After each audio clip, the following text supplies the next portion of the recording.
חושבת שבמקרה שלי המודעות לעניין המגדרי היה דבר שחלחל, צמח והתגבש בהדרגה. אני חושבת שהוא נפגש אצלי עם המקום של הסמכותיות בתוך התפקיד של האוצר, של האוצרת יותר נכון. ואני חייבת להגיד שבתקופות שבהן הייתי אישה צעירה יותר, הייתי זקוקה לאיזשהו סוג של מודעות והבנה שלאט לאט חלחלה בתוכי וצמחה, שאני צריכה להוכיח יותר, צריכה להיות מצוינת יותר, צריכה תואר רציני כדי לייצר לגיטימציה, צריכה הרבה מאוד ניסיון כדי להוכיח את הסמכות שלי. אני לא בטוחה אם זה לגמרי משהו שמאפיין רק נשים, אבל אני בתור אישה צעירה הרגשתי שהמקום הזה, בעיקר כשהגוורדיה מסביב הייתה מאוד גברית, הרגשתי צורך אז יותר להוכיח את העניין. האוצרות מטבעה, יש לה כמה היבטים. יש לה מימד אחד מאוד הפקתי, ניהולי, אתה עובד מול צוות, מול האומן, מול מעצבים, מול אורחים, מול אין ספור בעלי מקצוע ותפקיד, כדי בסופו של דבר לממש ולהוציא לאור את יצירת האומנות בתוך חלל, בתוך מרחב, לזמן מסוים, ארוך יותר, קצר יותר. שאלת הסמכות היא שאלה מאוד גדולה, משום שכאן יש מימד נוסף בתחום האוצרות שקשור לפרשנות, והוא גם קשור לסוג הקונטרה שאתה מקיים מול האומן או האמנית. וכאן בעצם המקום של הסמכות. עד כמה המילה שלך לא רק קשורה לטעם אישי או לאיזו ראייה סובייקטיבית, אלא יש לה תוקף ומשמעות גדולה יותר. הסוגיה הניהולית היא באמת דבר שלאט לאט צמח והתגבש.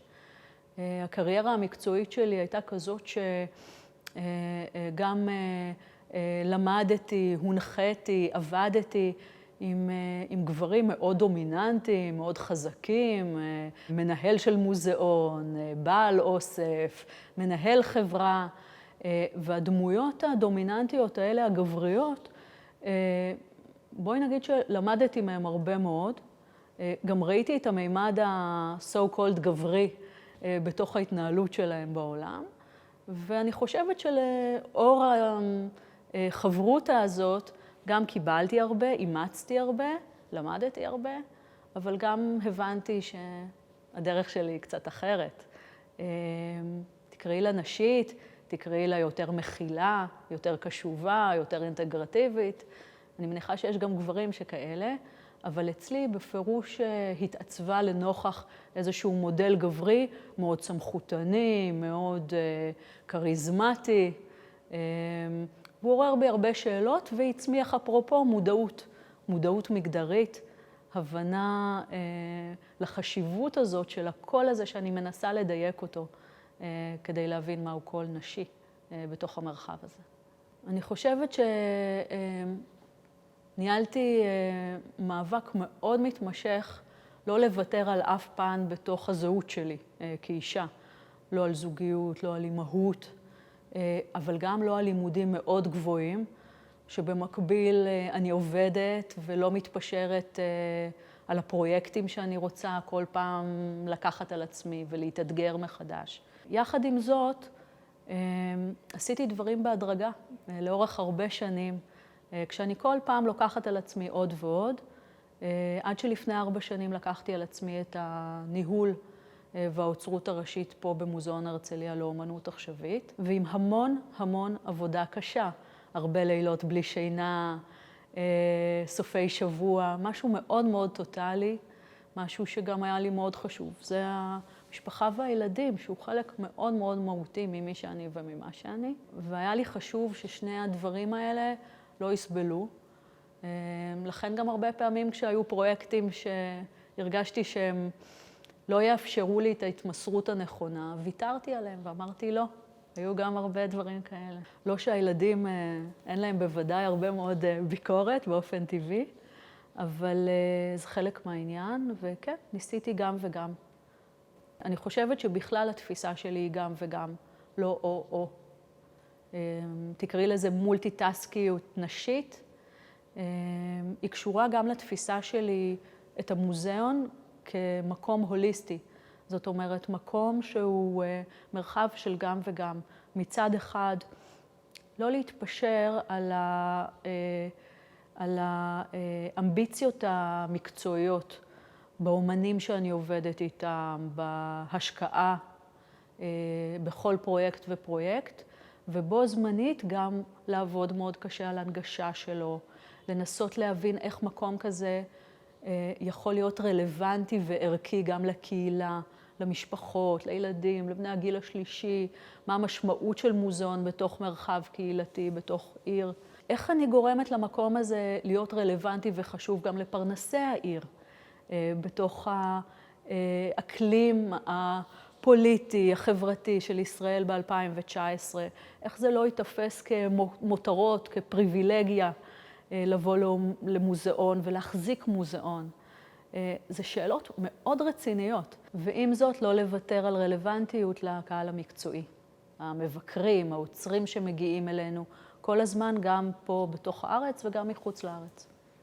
כשמדברים על שדה האומנות, מצד אחד, שדה הוא לא מקום הגמוני, הוא מקום מורכב, ממכלול של שחקנים ומכלול של אנשים שמעורבים בתוך המרחב הזה. עם זאת, ללא ספק אנחנו יכולות לקרוא את המספרים, לקרוא את המספרים של האומניות שמוצגות, את זוכות הפרסים. בוודאי יש כאן מגמה, והיא בוודאי לא מגמה ששונה ממה שקורה בתחומים אחרים.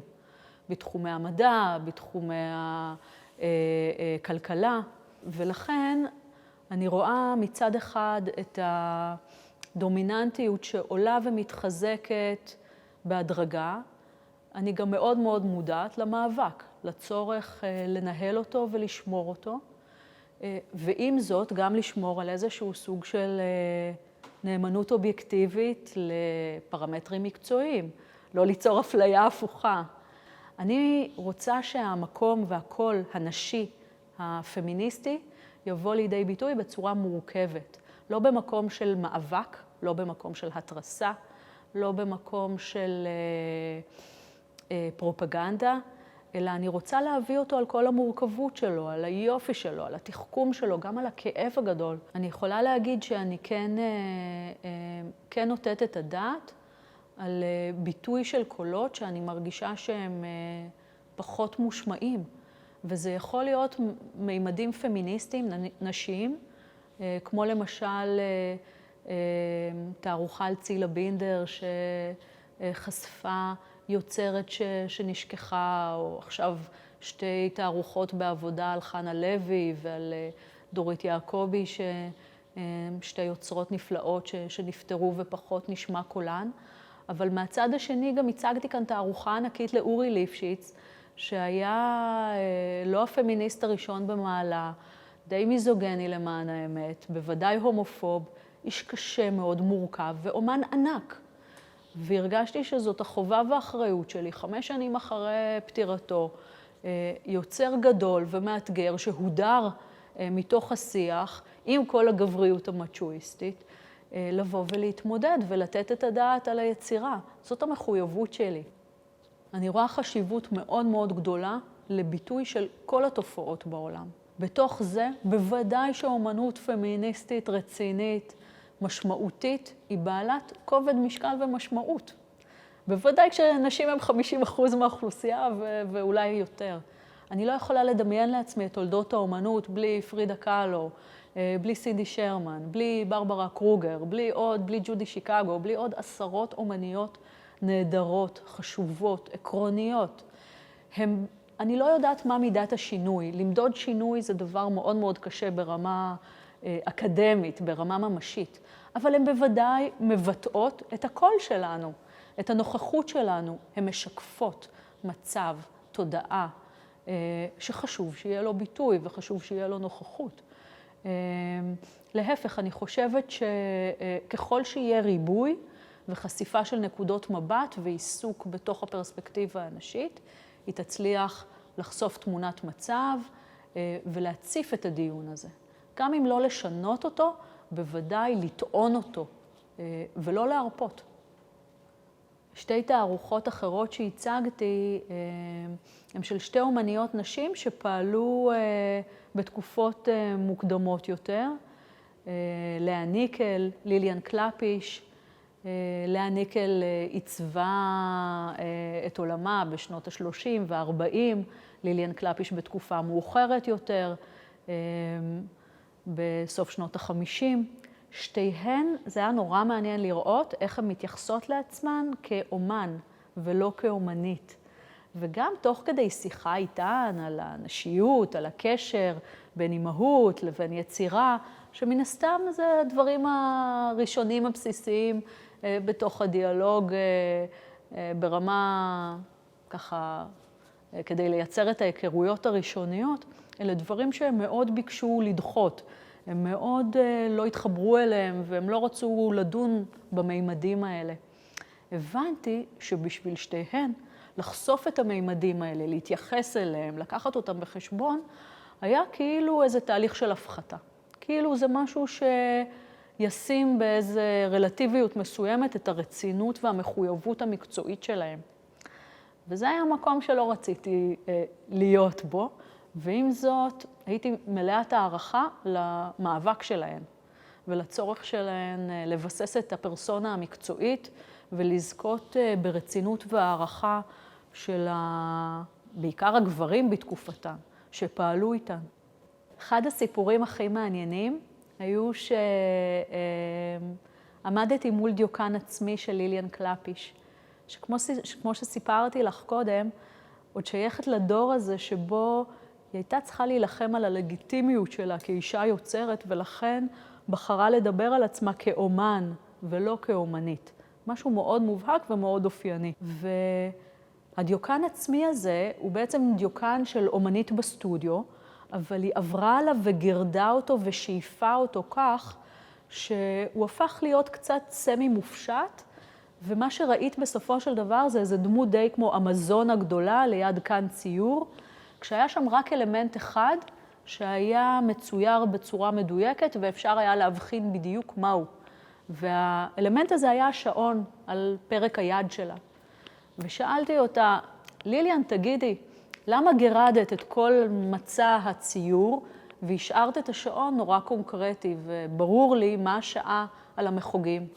אז היא אמרה, ברור, צריכה להגיע השעה 1, אני צריכה לצאת מהסטודיו, לאסוף את הילדים וללכת לסטפן, להכין צהריים. סטפן הבעל. ואני חושבת שזה מסכם את הכל. בוודאי שאולי במבט ראשון אני פחות עונה על הסטריאוטיפים הנדרשים, מאיך מנהלת מוזיאון נראית. אני בעיקר מרגישה את זה מצד אנשים מבוגרים יותר. אורחים מחול שמגיעים, תמיד הבדיקה, אז את המנהלת של המוזיאון. זה קורה, אבל זה גם חלק מהכיף, כן. אני המנהלת של המוזיאון.